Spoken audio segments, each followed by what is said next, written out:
Boa noite, meus irmãos. O Senhor é bom, amém? Graças a Deus por estarmos aqui. Os que trouxeram uma Bíblia, por favor, abra no livro de Neemias, capítulo 4. Neemias, capítulo de número 4, nós vamos ler do verso 1 ao 9.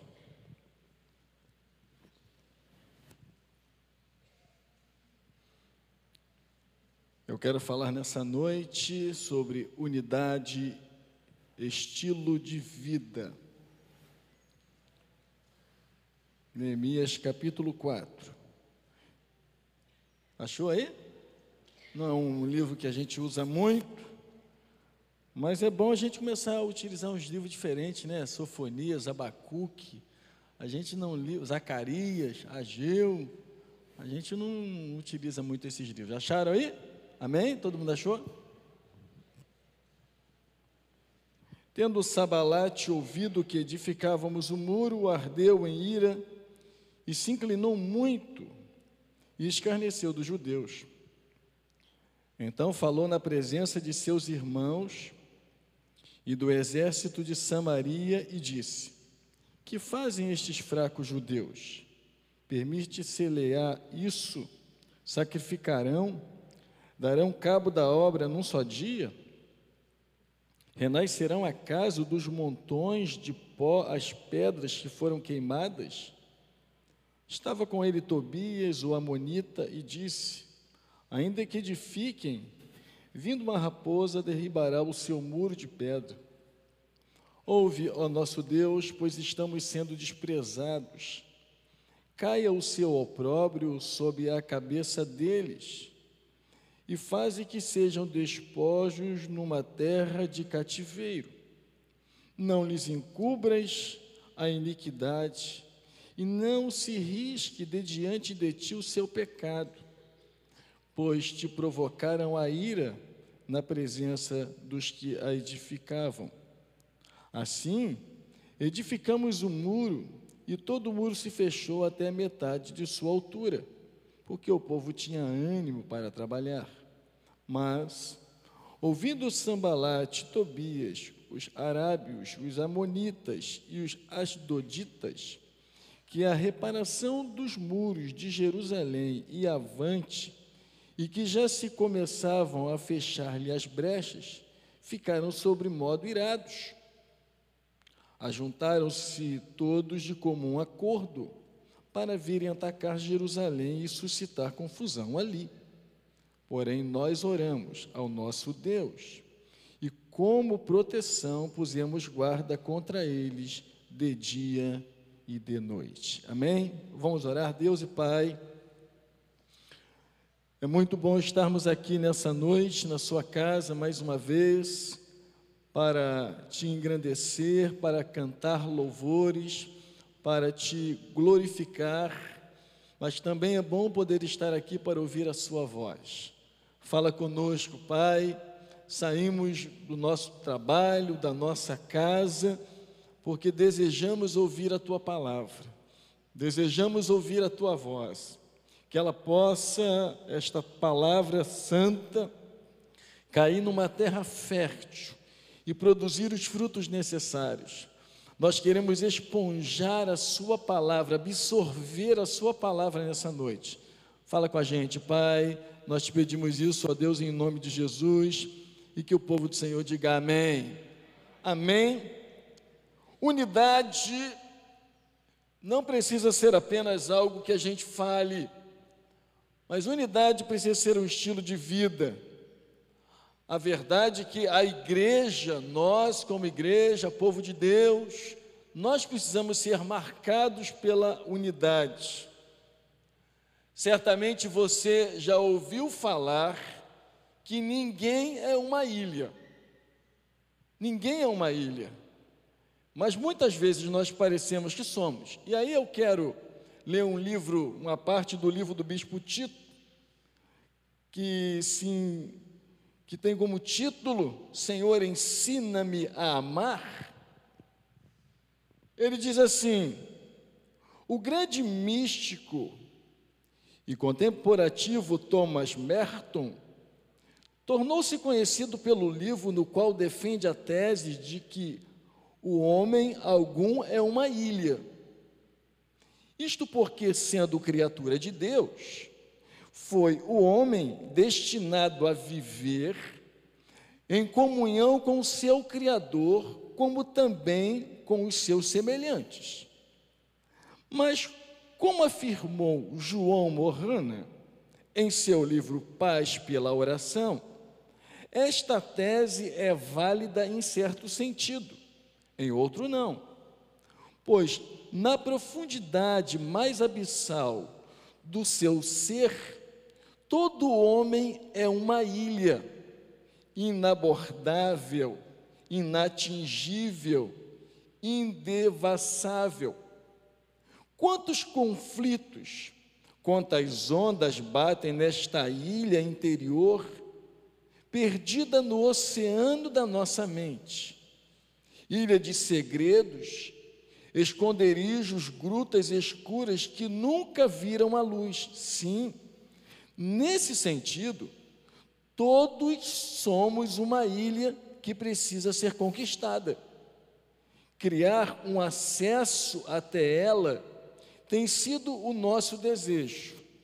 E o melhor material que encontramos para construir esta ponte foi o amor.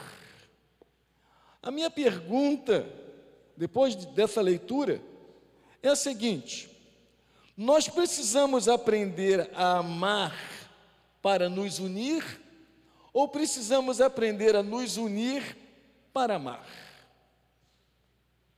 Eu quero que você responda aí com a sua mente. Nós precisamos aprender a amar para unir, ou nós precisamos nos unir para amar? Porque muitos de nós permanecemos como uma ilha, isolada, longe, aonde as correntezas batem, aonde as ondas batem, e ninguém sabe do que nós estamos sofrendo. E ninguém consegue sentir a dor que nós estamos sentindo. Muitos de nós, na verdade, acabamos sendo uma ilha assim bem distante, bem longínqua. Mas nós precisamos entender que Deus, Ele deseja que nós venhamos a viver em unidade. Só que viver em unidade exige renúncia.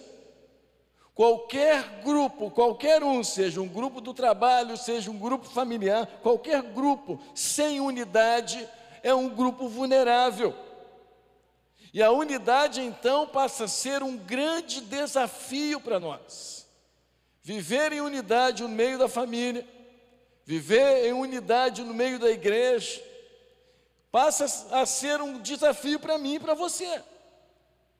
Falar de unidade, falar dessa palavra tão bonita, mas que precisa ser praticada. O texto que nós lemos fala de uma unidade entre Sanbalate e Tobias, mas esta unidade não era para ajudar. Essa unidade era para destruir. Por outro lado, também fala de uma unidade no sentido de construir. E o início dessa história, essa história começa quando Neemias, ele ouve a respeito de Jerusalém, um homem chamado Anani, fica sabendo como se encontrava a cidade de Jerusalém, e ele começa a relatar, isso está lá no verso 2 do capítulo 1, ele começa a falar de como Jerusalém estava. Os muros de Jerusalém estavam derrubados, as portas queimadas. Estava tudo caído, tudo destruído. E ele começa a relatar o estado daquela cidade, Jerusalém. O capítulo 2 narra o rei Artaxerxes descobrindo a tristeza do seu copeiro. E ele pergunta, então Neemias fala por que motivo ele está entristecido. E ele também fala do desejo de reedificar, edificar de novo. Há muitas coisas na nossa vida que nós precisamos parar e nos perguntar: o que eu preciso fazer de novo? O que eu preciso edificar de novo? E ainda no capítulo 2, no verso 18, o povo está animado. O povo está animado para reedificar. No capítulo 3, eles estão levantando as portas. Quando você pega o capítulo 3 de Neemias, existe ali pelo menos umas 9 portas. Eles estão levantando as portas. Até esse momento não há adversário. Até esse momento eles estão construindo. Até este momento eles estão trabalhando, eles estão animados, mas não há adversário. Mas quando você lê o capítulo 4, que nós lemos nessa noite, os adversários se levantam. Os adversários, eles aparecem, e são esses adversários que tentam destruir aquilo que eles estavam reedificando. E o valor da unidade está justamente aí. Porque muitas vezes nós não queremos unidade porque com a gente está tudo bem. Porque com a gente está funcionando tudo de uma forma muito boa. Mas quando a gente percebe que as lutas, que as ondas, que os problemas, quando as dificuldades vêm sobre nós, aí nós nos lembramos que nós não somos ou não devemos ser uma ilha, isolado, sozinho, vivendo com os nossos problemas, com as nossas frustrações, com as nossas marcas, com as nossas angústias, com as nossas tristezas. Quando as adversidades surgem, quando os adversários aparecem, parece que aquela posição de conforto que nós estamos, ela é mudada, ela é alterada, ela começa a sofrer uma mudança. Enquanto eles estão construindo, está tudo muito bem, está tudo tranquilo, mas de repente se levanta o adversário. E aí está o valor da unidade. E aí eu quero destacar nessa noite, pelo menos 2 estratégias do diabo, utilizando Sanbalate e Tobias. A primeira está no capítulo 4, vá comigo, mantenha a sua Bíblia aberta. No capítulo 4, no versículo de número 2, ele diz assim: então falou na presença de seus irmãos e do exército de Samaria e disse: que fazem estes fracos judeus? Permite-se-lhe-á isso? Sacrificarão, darão cabo da obra num só dia, renascerão a casa dos montões de pó, as pedras foram queimadas. Ele começa então a depreciar. A primeira estratégia de Satanás contra nós é nos depreciar. E o que é depreciar? É diminuir. Depreciar é rebaixar. Depreciar é desprezar. E quando aqueles adversários chegam, eles começam a dizer: o que esses fracos judeus? Será que eles vão dar cabo da obra num só dia? Quantas pessoas já depreciaram você? Quantos momentos na vida as pessoas olharam para você e lhe diminuíram? Quantas pessoas rebaixaram ou desprezaram você? Quantas pessoas olharam para você e não viram você como alguém capaz de construir, de reconstruir, de fazer alguma coisa? Provérbios 24:10 diz: se te mostrares fraco, algumas versões, frouxo, no dia da angústia, a tua força é pequena. Nós precisamos olhar a nossa vida e perceber que muitas vezes o diabo tenta nos depreciar, tenta nos diminuir.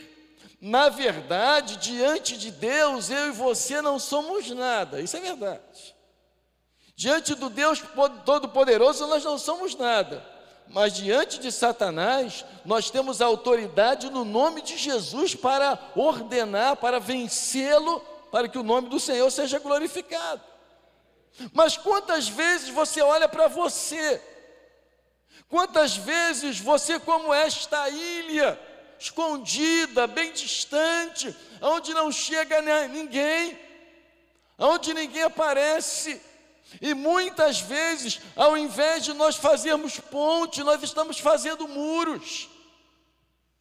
Nós precisamos aprender, irmãos, a fazer pontes na nossa vida, para que as pessoas tenham acesso a nós.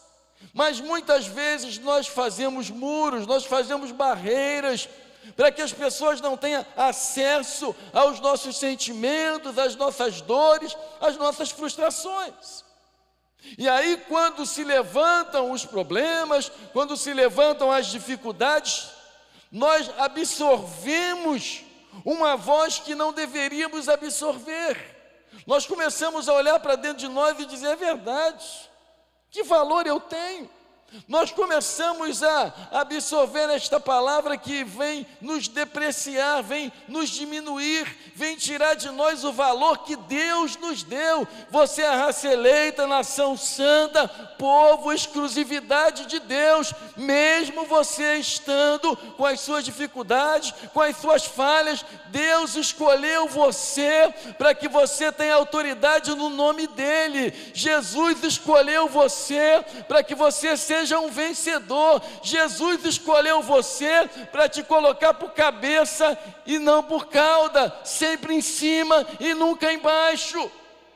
Mas a vida nos deprecia, as situações que nós vivemos. Quantas vezes você olha lá para a sua casa e as pessoas da sua casa depreciam você? Quantas pessoas do seu convívio dia a dia depreciam você, e aí você se torna esta ilha, aonde não tem acesso, aonde ninguém consegue chegar, porque ao invés de você fazer uma ponte, você acaba fazendo um muro, você acaba bloqueando. E aí o que acontece? Esse sentimento depreciativo fica dentro de você, e aí você diz assim: é verdade, eu não sou nada, é verdade, essa situação eu não posso alcançar, eu não posso vencer. E era justamente isso que aqueles adversários queriam fazer que os servos do Senhor, Neemias e todos os trabalhadores pensassem. Era isso que eles queriam. A estratégia daqueles homens era para parar a obra, é para que a obra não fosse avante, depreciando, diminuindo aqueles homens, para que eles pudessem desistir, para que eles pudessem parar e dizer: é verdade, não vamos em frente, não vamos continuar. Quantas vezes você olha para dentro de você e diz: é verdade, eu sou tão frágil. Irmãos, quem não é frágil? Quem não é frágil? Nós nos tornamos fortes, não é porque nós somos melhores do que outras pessoas, do que seres humanos igual a nós. Nós somos tão frágeis que precisamos da graça de Deus para a nossa vida, mas no nome de Jesus nós somos tão fortes, capazes de expulsar os demônios, capazes de dar autoridade no nome de Jesus Cristo. Por que nós absorvemos essas palavras depreciativas? Ah, fulano é uma bênção, mas você também é uma bênção. Ah, fulano é usado por Deus, mas você também pode ser usado por Deus. Ah, fulano Deus usa, mas Deus quer usar você também. Ah, mas com fulano Deus trata desta forma, mas com você Deus quer tratar também. Muitas vezes nós acabamos nos depreciando, ouvindo essa voz. A segunda estratégia de Sanbalat e Tobias era desmotivar aqueles homens. Olha o que diz o capítulo 4, mantendo a sua Bíblia aberta aí, no versículo 3. Capítulo 4, verso 3. Estava com ele Tobias o amonita e disse: ainda que edifique, vindo uma raposa, derribará o seu muro de pedra. Ou seja, aquela voz, que tipo de voz você está ouvindo? O problema não é ouvir uma voz, o problema é como nós recebemos essa voz. Se alguém nos desmotiva naquilo que nós estamos fazendo, se alguém quer tirar a nossa motivação, se alguém quer nos desestimular, se alguém quer fazer que a gente venha perder aquela motivação, é uma coisa. Agora, perder esta motivação é outra. Alguém chegar para você e dizer, isso não funciona, isso não vai dar certo, querendo que você pare. Se alguém chegar para você e dizer, não adianta mais orar por fulano, porque não tem jeito. Isso é uma voz que você pode ouvir. Isso é uma voz que alguém pode falar. Agora, o problema não está na voz que você ouve. O problema é como você reage diante daquilo que você ouve. Tem uma grande diferença isso. Você pode ouvir uma voz que desmotiva você. Você pode ouvir uma voz que tenta afastar você, mas você pode continuar motivado. Mas esta voz de Sanbalat e Tobias era para que eles se sentissem desmotivados, para que eles parassem de fazer aquilo que eles estavam fazendo. Irmãos, a coisa mais fácil para nós é parar. A coisa mais difícil é concluir qualquer coisa. Quantas coisas você já parou? Pense aí. Nós começamos animados, motivados, empolgados, cheio de gás, cheio de força, cheio de vontade. Você entra no curso e diz, eu vou até o fim, e aí você para na metade. Quantas coisas nós já paramos no meio do caminho? Quantas coisas boas que nos levaria talvez hoje a estarmos em outras posições e nós não estamos, por quê? Porque fomos desmotivados. E aí quando eu ouço uma palavra depreciativa, o que eu faço? Porque eu posso ouvir, você também pode ouvir, todos nós podemos ouvir. Você pode ouvir uma palavra que desmotiva você, mas aí o que você faz? Você absorve como uma ilha, como um caramujo, você absorve esta palavra e fica dentro do seu coração, vivendo esse momento de frustração. Ou você se posiciona, ou você diz, não, esta não é a voz de Deus, e se não é a voz de Deus, não serve para mim. Deus não está falando isso, porque a vontade de Deus é alavancar a minha vida, a vontade de Deus é glorificar o nome da minha vida, a vontade de Deus é me fazer forte, a vontade de Deus é me reerguer. O que você faz? Como você se posiciona? Como esses homens se posicionaram diante de duas situações? Primeiro, estavam depreciando e dizendo, vocês são fracos judeus. Se alguém chega para você e diz, você é um crente fraco, o que você faz? Se alguém chega para você e diz assim, você é um crente que está há muitos anos na igreja, não sabe nada de Bíblia, o que você faz? Você absorve isso, você recebe isso. Em razão disso você se afasta. Quando alguém com uma palavra desmotiva aquilo que você está fazendo, como você reage? Como você se posiciona? Aí eu quero destacar 4 posicionamentos de Israel, porque eles precisavam fazer alguma coisa. Ou eles paravam, ou eles recebiam aquela voz e eles desistiam da obra, Neemias voltava, enfim, parava tudo, ou então eles reagiam. Irmãos, nós precisamos aprender como igreja a reagir às vozes que tentam anular aquilo que Deus tem para nós. Nós temos que aprender a dar a volta por cima. Nós temos que aprender a dizer, não, eu vou vencer no nome de Jesus sim. Jesus vai operar sim. Jesus vai agir sim. Jesus vai trabalhar sim na minha vida. Como é que nós nos posicionamos? Ou nós recuamos, ou nós cruzamos os braços, ou nós ficamos chorando pelo canto da parede, dizendo, eu sou um fracasso. É verdade, bem que fulano falou, eu sou um fracasso, Bem que fulano falou, não tem jeito mesmo. Quantos anos na igreja? Ou você se posiciona. Quando Israel ouviu, quando Neemias ouviu, quando aqueles homens ouviram aquela voz, eles tomam 4 posicionamentos. O primeiro posicionamento que eles tomam foi orar. No capítulo 4, no versículo de número 9, que a sua Bíblia está aberta aí, vá comigo. Diz assim: porém nós o quê? Oramos ao nosso Deus e como proteção pusemos guarda contra eles de dia e de noite. A primeira posição que eles tomaram não foi de chorar, de murmurar, de lastimar. A primeira posição que eles tomam, e precisa ser uma posição nossa, quando nós ouvirmos coisas que tentam abafar a nossa fé, que tentam nos desestimular, nos desmotivar, que tentam nos jogar para baixo, nos empurrar para baixo, a primeira coisa que nós precisamos fazer é orar. A gente tem que tomar posição, e orar é falar com Deus, contar a Deus aquilo que nós estamos vivendo, mesmo Ele sabendo.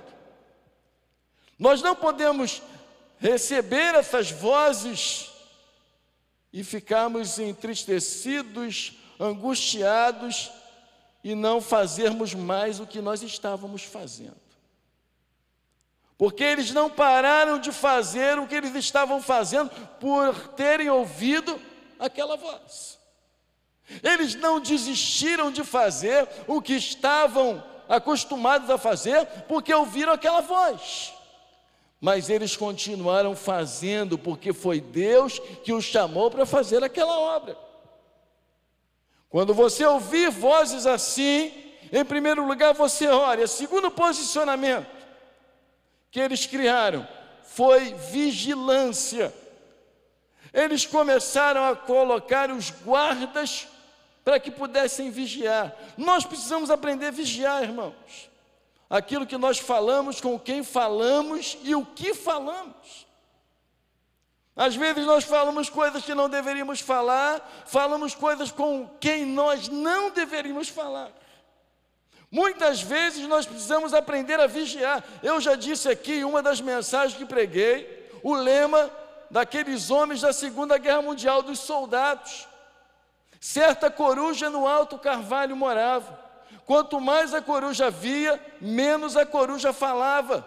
Soldado, imita a coruja. Vê, ouvir e não falar. Vigilância não é sair falando tudo o que a gente vê. Vigilância é muitas vezes não falar. E aí a gente diz: não, mas eu sou muito sincero, pastor, lá em casa eu falo mesmo. Você tem que aprender a vigiar, você tem que se posicionar no sentido de vigilância. Você tem que ser alguém que vigie aquilo que você está falando. O terceiro posicionamento que eles tomam para não cessarem a obra, para não pararem a obra, é que eles começaram a se lembrar que eles confiavam em Deus. Olha o que diz o capítulo 4, verso 13 e 14. Diz assim o verso 13: então pus o povo por famílias nos lugares baixos e abertos, por detrás dos muros, com suas espadas e as suas lanças e os seus arcos.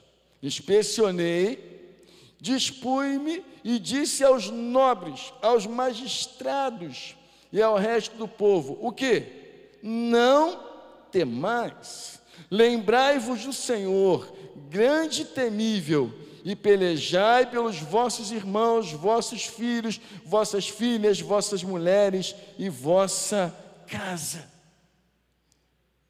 Terceiro posicionamento que eles tomaram, quando ouviram algo que era para eles pararem, cruzarem os braços. O que eles fizeram? Confiar em Deus. Eles disseram: nós não vamos temer, nós não vamos dar atenção, ouvidos a essa voz. Nós precisamos continuar. Você precisa continuar fazendo o que você está fazendo, e você precisa continuar fazendo o que você estava fazendo. Se você parou, como diz o pessoal aí, parou por quê? Pastor, porque alguém me desmotivou. Pastor, eu parei porque afinal de contas fulano falou a verdade. Eu não sou nada. Deus escolhe a quem Ele quer, irmãos, para confundir a quem Ele quer confundir. O que nós não podemos é parar diante daquilo que nós ouvimos. Quarto, posicionamento dele. E esse posicionamento aqui tem tudo a ver com o que eu disse, porque para mim, eles só conseguiram continuar fazendo a obra, eles só deram sequência à obra, porque eles perceberam que eles estavam longe e precisavam estar mais perto. Talvez você esteja aqui, mas você esteja muito longe. Mas longe de quê, pastor? Longe de pessoas, longe de se aproximar de pessoas. Olha o que diz Neemias 4,19.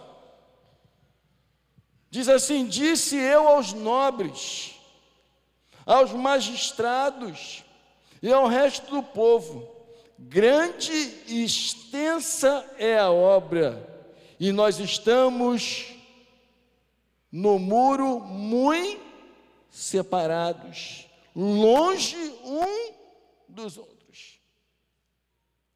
Eles perceberam então que eles precisavam estreitar o relacionamento. Irmãos, a gente só vence junto. A gente tem que botar isso na cabeça. Uma pessoa sozinha não consegue fazer todas as coisas. E nós dependemos das pessoas. Todos nós dependemos. O que nós precisamos aprender é que o segredo de vencer na nossa casa, o segredo de vencer na igreja, é a gente aprender a unidade. É a unidade que traz paz, é a unidade que fortalece, é a unidade que nos anima, é a unidade que nos motiva, é a unidade que nos aproxima um do outro. Eles perceberam que eles precisavam estreitar o relacionamento. Talvez você pense hoje, é verdade, eu estou como uma ilha assim bem distante, muito bonito uma ilha, mas bem distante. Talvez você precise hoje fazer uma ponte. Talvez você precise hoje fazer da sua vida um estreitamento de relacionamento. Mas eu já falo com o meu grupo, falo com um grupo maior, eu já falo com 10, falo com 30. Nós precisamos estreitar o nosso relacionamento. Eu costumo dizer que os pastores, eles precisam estreitar o púlpito. Por isso que a gente não fica longe de você, a gente está no meio de você, a gente está lá na cantina, a gente está, onde você estiver, a gente para, a gente fala, sabe por quê? Porque nós estamos aprendendo ao quê? A estreitar o púlpito, a fazer que você chegue perto de nós. Nós precisamos na nossa vida, seja no meio da família, seja no meio da igreja, nós precisamos aprender a estreitar o relacionamento. Neemias sacou essa. Neemias percebeu, olha, nós estamos fazendo a obra, nós estamos construindo, nós estamos tampando as brechas, nós estamos colocando as portas, nós estamos levantando os muros, mas nós ainda estamos muito longe uns dos outros. Nós ainda estamos muito afastados um do outro. Ah, pastor, mas ficar perto de gente é problema, eu sei. Lidar com pessoas não é fácil. Mas pessoas nos ensinam. As pessoas nos ensinam. Quanto mais você começa a lidar com as pessoas, mais elas começam a te ensinar. E você começa a ficar esperto. Você começa a ficar vigilante. O que nós não podemos é nos afastar desse relacionamento, estreitar esse relacionamento. Porque eles só conseguem construir, eles só conseguem dar prosseguimento na obra por um motivo. Eles descobriram que eles juntos, eles eram imbatíveis. Nós precisamos olhar para a nossa vida assim também. Por quê, pastor? Porque, em primeiro lugar, a nossa vitória depende de Deus. Para que a gente vença, a nossa vitória depende de Deus. Mas, em segundo lugar, a nossa vitória depende da nossa unidade. É aprender, irmão, nós precisamos aprender. Nós não podemos passar desse mundo sem aprender muitas coisas boas para a nossa vida. Eles continuaram construindo, levantando os muros. Sabe por quê? Porque eles perceberam o valor da unidade. Quando a gente percebe que nós juntos nós podemos ir além, juntos nós somos mais fortes, juntos nós podemos vencer. Jesus nos mostrou bem isso, ele disse: eu e o Pai somos um. Ele chegou e escolheu discípulos, ele poderia ter feito a obra sozinho, mas ele escolheu discípulos. Sabe por quê? Porque nós precisamos aprender a viver em unidade.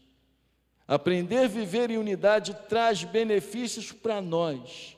Ou nós aprendemos a viver em unidade, ou nós nos tornamos uma ilha. Uma ilha onde ninguém consegue chegar, onde ninguém consegue se aproximar. Há pessoas que são como uma ilha, você não consegue se aproximar dela. Por quê? Ela está ali, longe de tudo e longe de todo mundo. Não foi para isso que Deus nos chamou. Deus comprou a sua igreja para nos aproximarmos uns dos outros. Deus comprou a sua igreja. Jesus veio ao mundo para que a gente pudesse aprender a viver em unidade. Que nessa noite, você se lembre de uma coisa: eles só venceram porque eles aprenderam que estavam longe e que a obra era extensa. E eu quero contextualizar: a obra de Deus é uma obra extensa. E se nós estamos longe um dos outros, a gente precisa aprender a se aproximar. A gente precisa chegar mais junto, a gente precisa estar mais perto, porque essa é a vontade de Deus para a igreja. Esta é a vontade de Deus para mim e para você. Essa é a vontade de Deus para o seu povo. Quando a gente aprende isso, a gente vence, a gente avança, a gente vai em frente e a gente consegue fazer tudo o que Deus estabeleceu para a sua igreja. Que nessa noite você veja se você é uma ilha. Será que você é uma ilha? Bem longe, bem distante. Se você for uma ilha, eu convido você hoje a fazer uma ponte. Não fazer uma barreira, não impedir, mas deixar que as pessoas cheguem. Há pessoas que vivem com os seus traumas, com as suas angústias, com as suas tristezas, não falam com ninguém. Lógico, você não tem que falar com todo mundo, mas você precisa se abrir para alguém. Você não pode ser uma ilha, longe de todo mundo. Eles só venceram, eles só continuaram construindo, porque, em primeiro lugar, eles não deram ouvidos à voz que os depreciavam e que os desmotivavam. E, em segundo lugar, eles só conseguiram construir porque eles aprenderam que, com a unidade em funcionamento, eles eram capazes de continuar construindo aquilo que eles começaram a fazer. Amém? Que nessa noite possa essa lição, essas duas lições, ter falado ao seu coração. Vamos orar? Vamos ficar de pé. Curve a sua cabeça, feche seus olhos. Pai, que nós saiamos daqui nessa noite com a palavra do Senhor dentro do nosso coração, que nós possamos aplicar a Tua palavra nessa noite na nossa vida, que nós possamos aprender a estarmos mais pertos, mais juntos, mais unidos uns aos outros. É o que eu te peço, Pai. Abençoa a vida de cada pessoa que se encontra aqui nessa noite. Talvez tenhamos pessoas assim como uma ilha, bem distante, mas que nessa noite, Pai, nós possamos aprender a criar pontes, que os relacionamentos sejam estreitados, que a unidade seja fortalecida, para que nós sejamos vitoriosos, vencedores e abençoados por Ti, Pai. É o que eu te peço, ó Deus, em nome de Jesus, que o povo do Senhor diga amém. Amém.